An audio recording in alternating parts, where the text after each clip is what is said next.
Donc à Camille Niard de Nicolas venir Franck, aussi psychiatre. sur scène.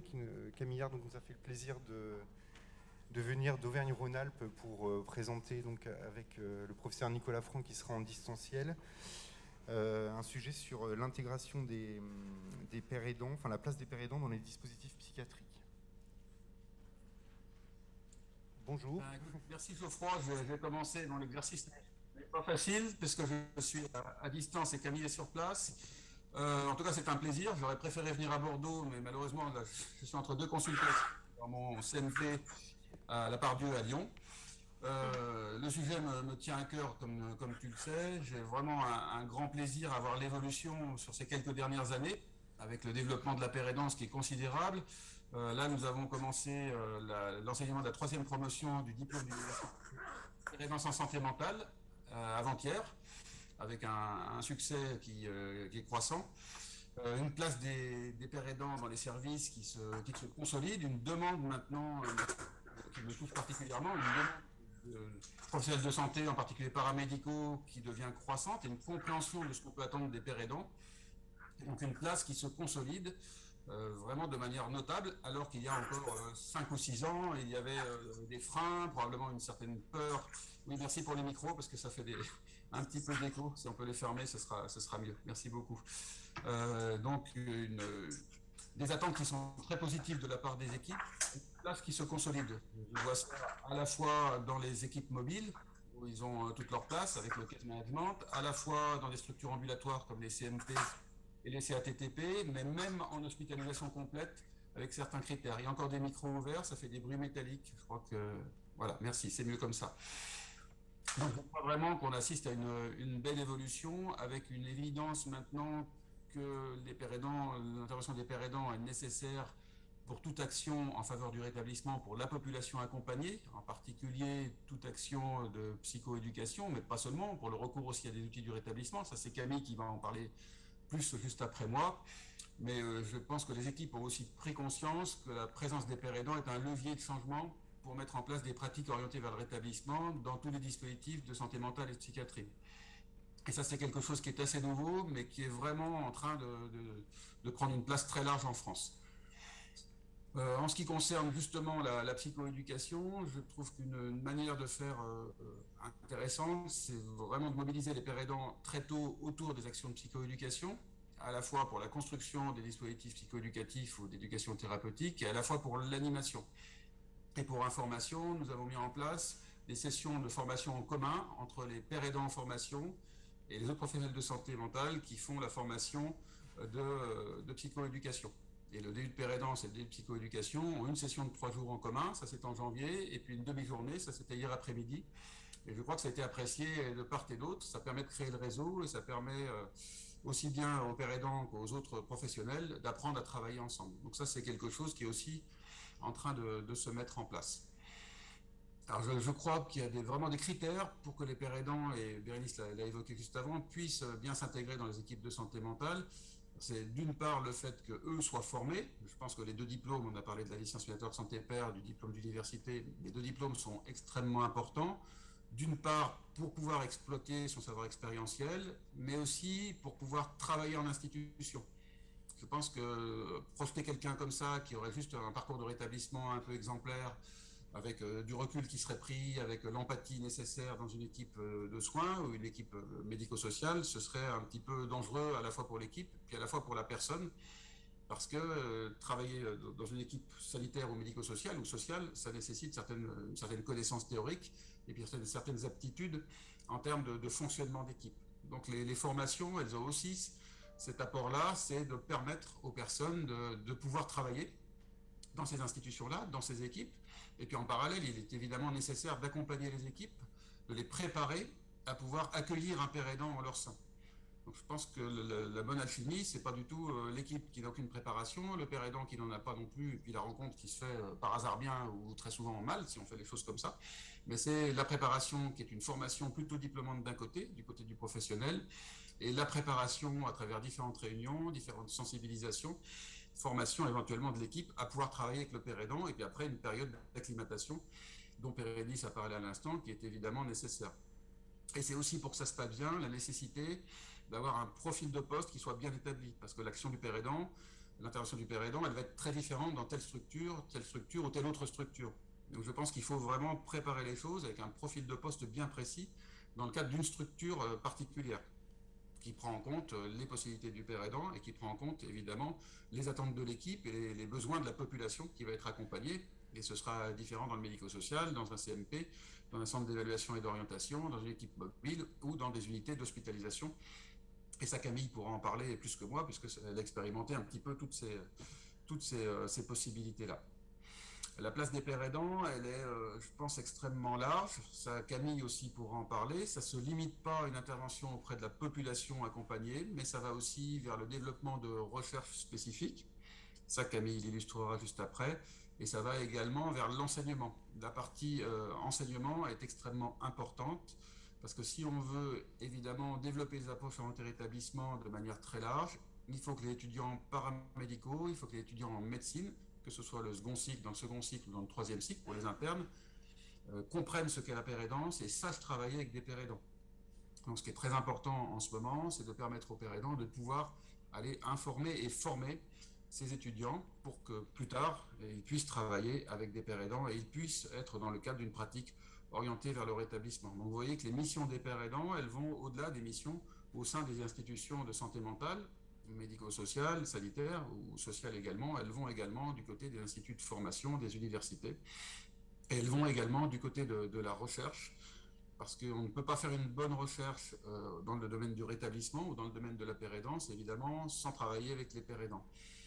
Donc il est important que les structures universitaires puissent faire une place aux pérédants et puissent les associer au développement de ces actions d'enseignement et de recherche. Voilà ce que je voulais dire extrêmement succinctement. Je serai à disposition pour des questions juste après et je passe la parole à Camille.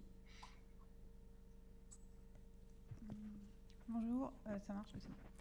Bon, bonjour à tous, merci beaucoup de m'avoir invité. Donc, je m'appelle Camille Niard et j'ai fait partie de la promotion 2018 des médiateurs de santé père. Et j'ai travaillé au Vinatier, donc sous la direction de Nicolas, à partir de décembre 2017 jusqu'à septembre 2021 au Vinatier.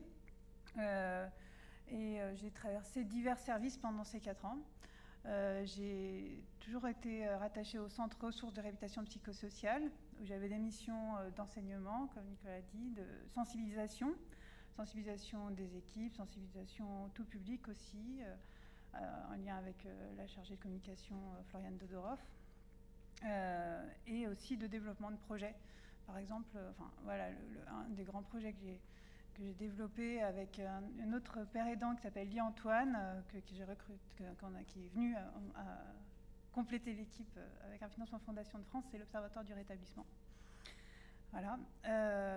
J'ai travaillé aussi sur le terrain en service de réhabilitation psychosociale, au CL3R. Et puis, en novembre 2020, à ma demande, il y avait une opportunité, j'ai voulu travailler aussi en intra-hospitalier pour le pôle centre, que Nicolas reprenait, et donc qui voulait orienter plus réhab, justement. Et donc c'est là que j'ai travaillé en intra-hospitalier pour 3 unités fermées du pôle centre. Donc ça, c'est mon parcours personnel en tant que médiatrice de santé père. Et j'ai essayé de vous parler aussi plus largement de la place du père aidant dans les dispositifs de psychiatrie. Donc comme l'a dit Bérénice et comme l'a dit Nicolas, donc les pères aidants, il y a les médiateurs, mais il y a aussi d'autres pères aidants qui exercent dans le champ de la santé mentale. Puisque, par exemple, en 2019, il y a eu le DU de père aidance en santé mentale à Lyon qui a vu le jour, donc qui est une autre formation diplômante, c'est un DU, c'est diplômant au niveau DU à Lyon. C'est une formation courte, qui a été voulue courte et qui répondait à une demande de personnes qui voulaient s'engager dans un projet en exploitant leur savoir expérientiel, qui avaient un projet en tête et qui voulaient le mettre au service autant directement de personnes concernées, d'associations, donc exercer en libéral, soit exercer dans un hôpital, être recruté par un hôpital, être recruté par une structure sanitaire, je veux dire médico-sociale ou sociale, ou une association. Enfin voilà, l'idée c'est de partir d'un projet d'une personne il y a beaucoup de gens qui se présentent et puis de l'accompagner vers ce projet avec une formation courte pour qu'il y ait des échanges, qu'il y ait beaucoup de co-construction aussi dans cette formation. On essaye de faire ça aussi pareil, beaucoup en présentiel et de fournir des outils pratiques et un peu de culture aussi. Je parle un peu, j'ai un petit aparté sur la formation parce que oui, c'est quelque chose qui questionne encore beaucoup aujourd'hui, notamment dans la légitimité de la pratique de la père aidance professionnelle. Et pour évoquer la place des pères aidants en psychiatrie aujourd'hui, je vais aussi prendre une autre casquette, mon expérience propre de médiatrice, mais aussi ma posture de présidente d'une association de pères aidants professionnels en santé mentale qui s'appelle ESPER et qui s'est développée depuis 2019 dans le Rhône et qui a été soutenue par le plan territorial, des acteurs du plan territorial de santé mentale du Rhône pour mettre en place une plateforme de pères aidants professionnels, ressources pour le territoire et donc qui met à disposition des prestations de services de pères aidants qui sont recrutés par l'association. Ils sont 11 actuellement, 11 salariés en CDI dans l'association. Il y a un coordinateur père, une administratrice et des pères aidants sur le terrain.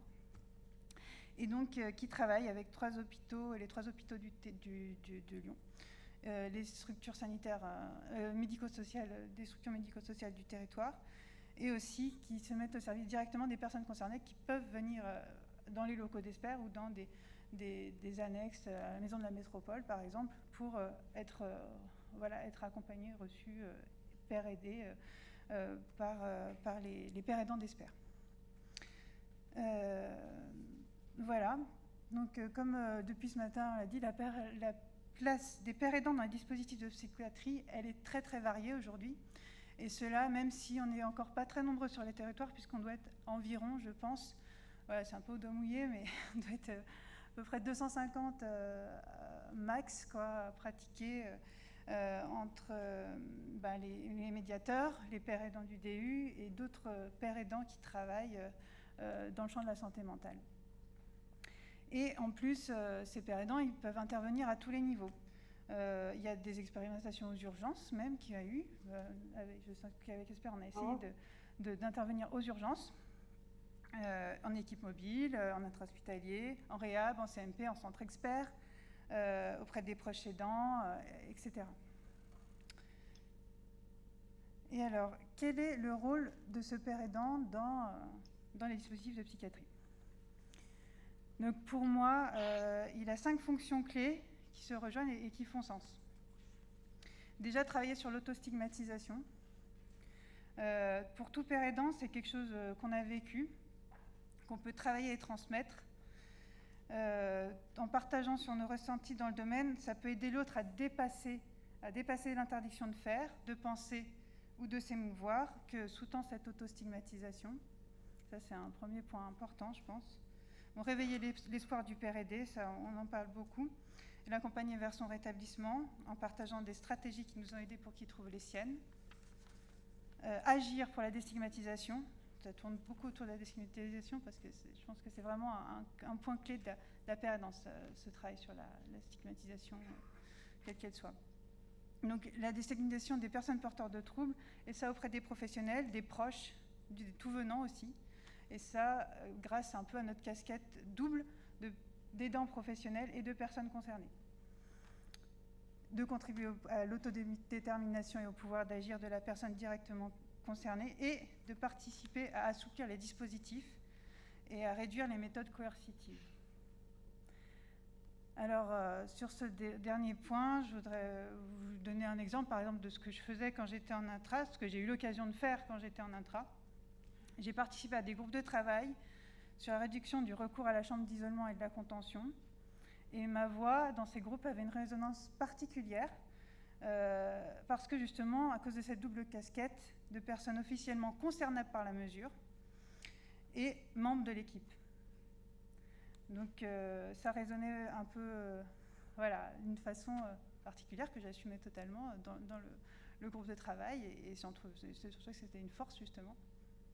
même si personnellement, j'ai jamais été isolée, mais j'ai été contenue. Bon, ça, c'est pour ma petite histoire personnelle.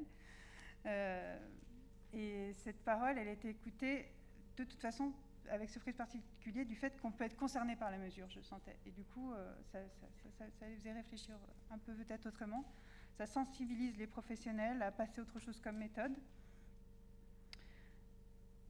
Voilà, alors ça c'est un exemple de choses qu'on peut faire, déstigmatiser, adoucir le milieu de la psychiatrie, rendre plus humains les rapports entre les gens, réveiller la conscience que la personne hospitalisée, la personne en soins, le patient, la personne qui vit un trouble psychique, une addiction, ou une personne autiste, ou que sais-je encore, si on peut dire le bénéficiaire des actes professionnels est avant tout un être humain, une personne citoyenne qui a des droits et qui est au centre de son accompagnement.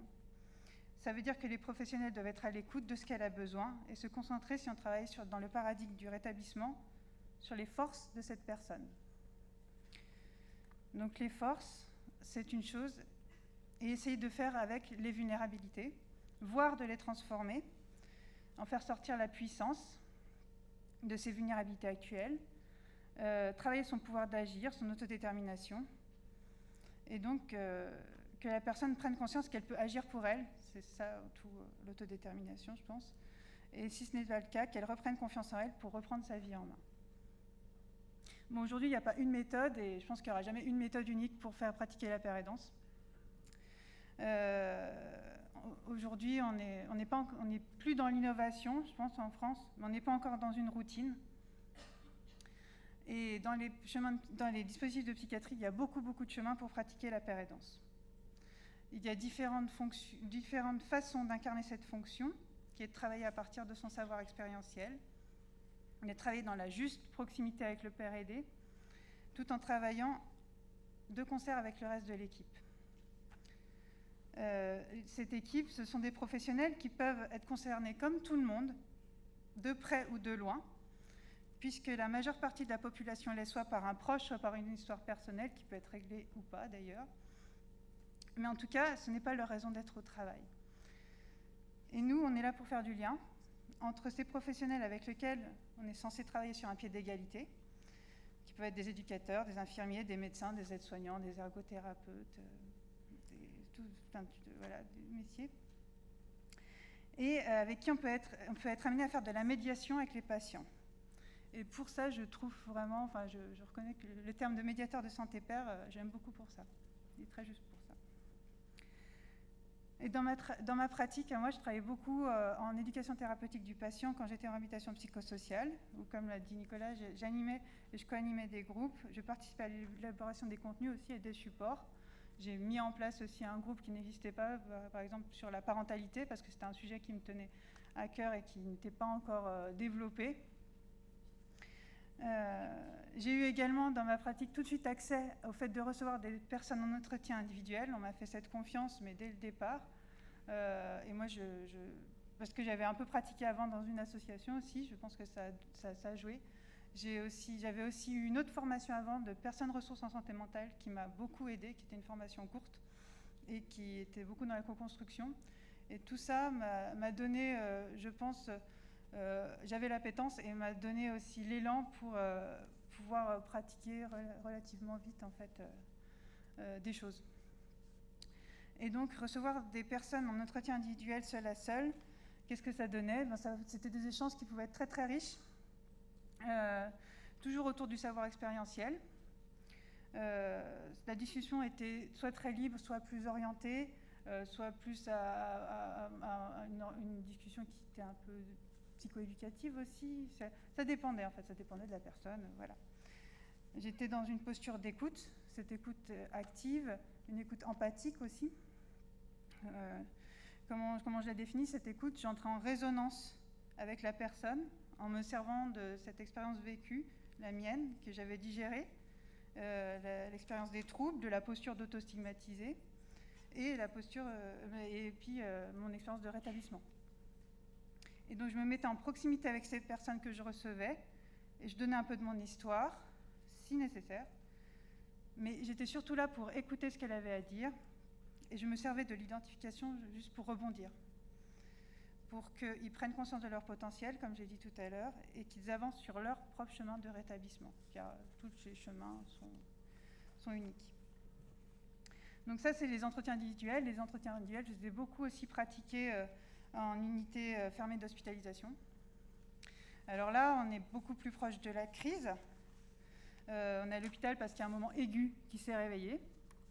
Et donc, il y a d'autres questions qui se posent. Des questions plus concrètes peut-être, plus fortes, plus pressées ou plus spontanées.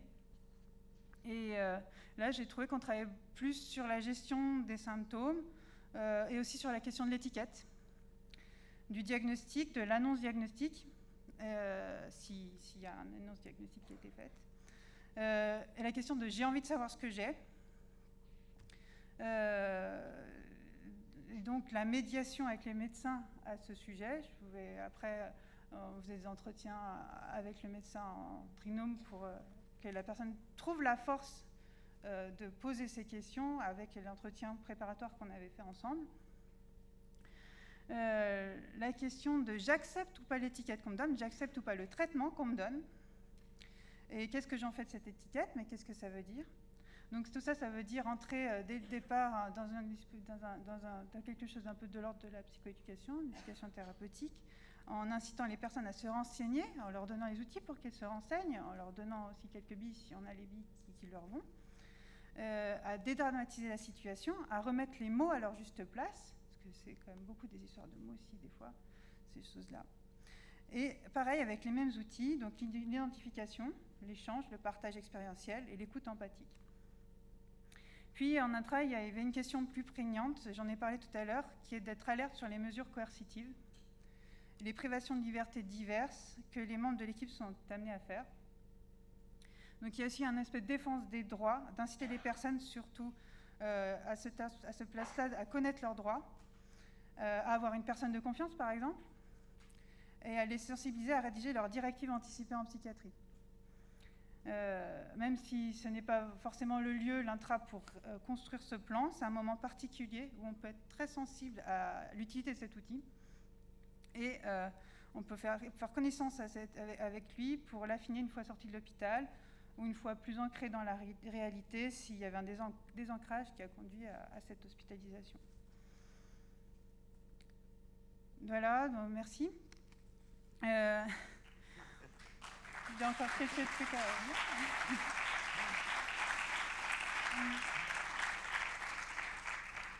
Donc pour conclure, je voulais juste vous dire que je pense sincèrement que la pérédance sous beaucoup de formes a toute sa place dans les dispositifs de psychiatrie. Et ça, si on permet un cadre souple au pair pour pratiquer, un cadre souple à divers niveaux, donc au niveau de la formation, au niveau des pratiques et au niveau de l'autorité hiérarchique aussi. Parce que le père est dans une équipe pluridisciplinaire, mais il a une position particulière. Il invite à l'horizontalité des rapports entre les soignants et les soignés. Et il travaille du coup d'une certaine façon, voire à un certain rythme.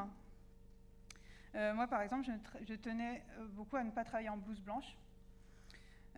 Et sans être électron libre, comme l'a dit Bérénice tout à l'heure aussi. Je pense que c'est important quand même de ne pas lui laisser faire d'accord tout ce qu'il veut, mais qu'il ait une certaine indépendance de pensée.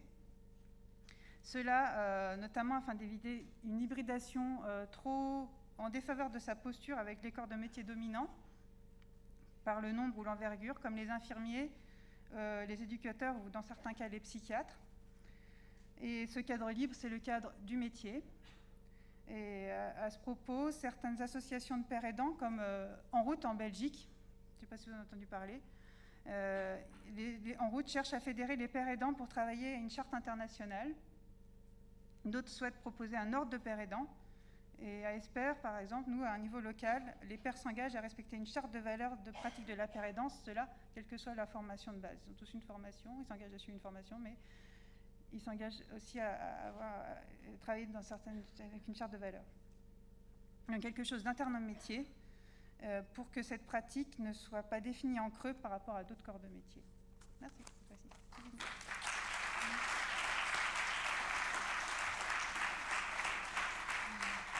Merci beaucoup Nicolas et Camille. Est-ce qu'il y a des questions dans la salle du coup?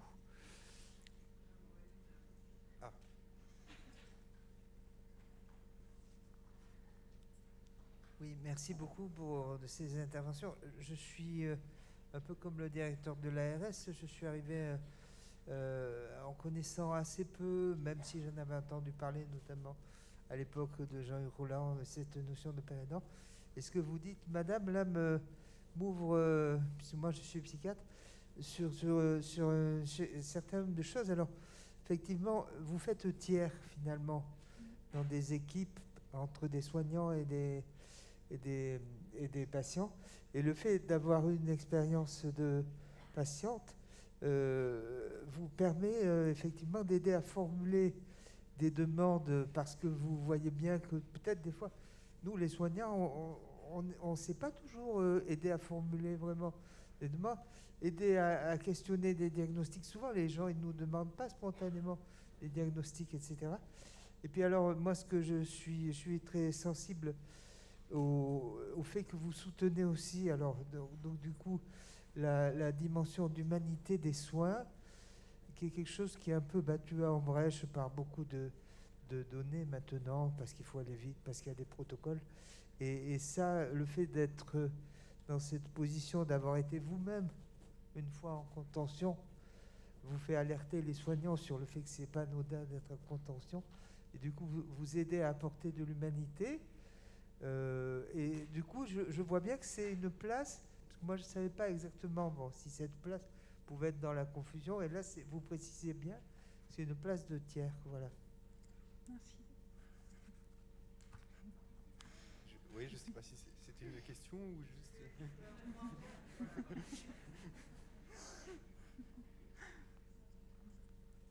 Oui, bonjour. Je souhaitais savoir en fait si dans le cadre des personnes formées aujourd'hui, vous avez évoqué environ 250 personnes sur la France, s'il y avait une diversité totale en termes de femmes, hommes, âge, origine, ou si on retrouvait plutôt un profil un peu type, parce que on sait que effectivement c'est quelque chose qui émerge, même si le besoin et l'envie d'aller vers ce type de profession est beaucoup plus ancien évidemment que ce qui s'est mis en place. Et donc, est-ce que c'est plutôt des jeunes générations qui s'investissent là-dedans, ou enfin voilà, est-ce qu'il y a un profil, ou est-ce qu'il y a une totale diversité des... Alors, moi, là-dessus, j'ai pas de données scientifiques pures. Peut-être que Vanessa va pouvoir m'aider là-dessus, mais en tout cas, moi, ce que je remarque à mon niveau, c'est qu'effectivement, c'est très varié. Autant sur tous les niveaux, je veux dire au niveau de l'âge. Il y a maintenant des personnes... parce qu'on s'imagine rétablissement, donc mais il y a des personnes très jeunes aussi qui commencent à travailler en père aidance, et des personnes plus avancées. Mais par exemple à Esper, il y a une personne qui maintenant d'ailleurs a recruté directement par le Vinatier, mais qui est passée par Esper, une vingtaine d'années. Et il y a des personnes qui n'ont pas le bac, il y a des personnes qui ont bac plus 8, différentes au niveau diversité d'origine, ethnique, etc. Pareil, c'est de plus en plus varié, je trouve. Et donc ça amène tout ça, je pense, beaucoup encore à l'innovation. Et ça, je pense que c'est très important parce que voilà, on est très diverses, les chemins de rétablissement sont très divers. Et le savoir expérientiel, c'est partir quand même du spécifique pour aller au général. Et c'est encore plus important dans ce domaine-là qu'il y ait cette diversité. Oui, tout à fait. Pour compléter, Camille, je ne sais pas si vous m'entendez. Pour la promotion actuelle du diplôme universitaire de père aidance, on a fait le tour de table avant-hier, et les plus jeunes, il y en a 2 qui ont 23 ans, ça va jusqu'à près de 60 ans, c'est toute la France et tout type de troubles psy antérieurs. Donc c'est vraiment une grande diversité, et je pense que ça fait la richesse de la profession. Merci beaucoup. Écoutez, s'il n'y a plus d'autres questions... si, il y a plein de questions. Alors, encore une question, parce que sinon on va prendre... Bonjour, question rapide. La place des médiateurs santé-père en structure médico-sociale, je pense notamment aussi en structure ambulatoire type SAMSA, savoir si dans le panel des formations ou de votre association, vous pouvez avoir quelques données là-dessus. Merci. Alors, Dans les SAMSA, justement, ça se développe de plus en plus au niveau médico-social. Il y a les SAMSA qui recrutent des médiateurs de santé pairs. Il y a aussi les SAMSA rétablissement qui recrutent des pères aidants. Nicolas, peut-être peut parler un peu plus des SAMSA rétablissement, si tu veux prendre la main. Vous entendez pour les SAMSA rétablissement, simplement, quand on a écrit le cahier des charges avec l'ARS, on a mis dans la liste des personnes, dans les membres du personnel, un père aidant par SAMSA au minimum. Donc, dans tous les SAMSA qui ont été créés dans les 13 collectivités territoriales d'Auvergne-Rhône-Alpes, il y a des pères aidants.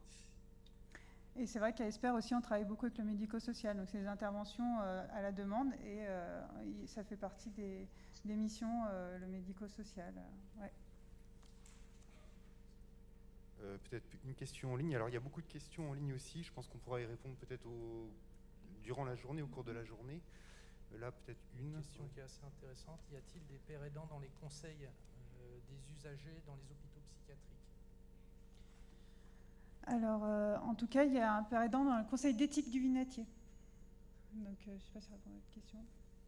Oui. Si, c'est une instance. Oui. Ouais, sur cette question qui est très importante, nous, en tout cas, on considère que le père aidant, c'est très très différent du représentant des usagers. Et très souvent, quand les pères aidants des médiateurs intègrent des structures, le premier réflexe de l'établissement, c'est de faire en sorte que le médiateur intègre la commission des usagers, ce qui les met quand même dans une situation compliquée, parce qu'ils sont absolument pas ex-usagers de l'établissement, ils ne représentent pas les usagers, et ça les met un peu à mal, puisque nous, on essaye de les intégrer dans des équipes. Et c'est compliqué d'aller représenter des usagers dont ils ne sont pas, alors qu'ils sont salariés. Donc, en tout cas, moi, c'est vraiment quelque chose sur lequel je suis très, très prudente, et j'incite l'établissement à écarter cette possibilité d'emblée. Parce qu'il y a un côté vitrine aussi, parfois, pour l'établissement, de se dire, bon, on a un médiateur, alors on va le mettre à toutes les sauces, il va aller à tous les colloques, il va aller à la commission des usagers, Bon, en fait, c'est pas l'objet, hein, voilà. Mais par contre, voilà, des réunions comme les conseils d'éthique, je trouve que c'est bien qu'ils puissent avoir, comme il y a d'autres corps de métiers représentés, aujourd'hui, voilà, ça peut se faire qu'il y ait un père aidant dans le conseil d'éthique. Merci beaucoup. Merci. On va passer à l'intervention suivante. Donc, je pense qu'il y aura encore des questions pendant la journée.